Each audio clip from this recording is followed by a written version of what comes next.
کشمیر کے عوام کی مشکل فوراً ختم ہونی چاہیے، راستے کھلنے چاہیے، انٹرنیٹ اور بینکنگ بحال ہونی چاہیے، کھانا، دوا اور ضروری سامان پہنچنا چاہیے، تعلیم، کاروبار اور روزگار دوبارہ معمول پر آنا چاہیے۔ دوستو، آج آزاد کشمیر قانون ساز اسمبلی کے انتخابات کا دوسرا اور اہم مرحلہ جاری ہے۔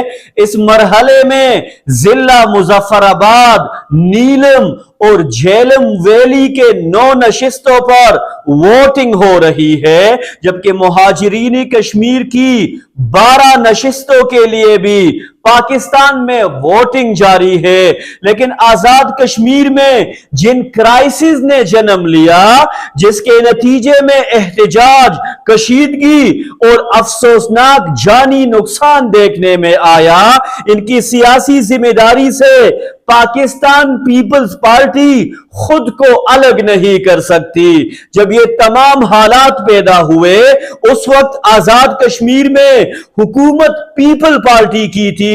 عوام جب اپنے حقوق کے لیے سڑکوں پر نکلے، جب لوگوں نے پروٹیسٹ کیے اور حکومت کے خلاف آواز بلند کی، تو ان حالات کو سمجھنا اور بہتر انداز میں ڈیل کرنے کے بجائے گن پھیلایا گیا، جس کی وجہ سے عوام کا حکومتی نظام پر اعتماد کمزور ہوا اور پاکستان کے کشمیر سے متعلق موقف کو بھی نقصان پہنچا۔ اب ذرا سیاسی بیانیہ دیکھیے۔ بلاول بھٹو زرداری کشمیری عوام کے نام پیغام دیتے ہیں کہ کشمیر میں انٹرنیٹ بحال ہونا چاہیے، روزگار کے مواقع بڑھنے چاہیے، تعلیم بہتر ہونا چاہیے۔ سوال یہ ہے کہ اگر یہ تمام مطالبات درست ہے تو ان پر عمل درآمد کون کرے گا؟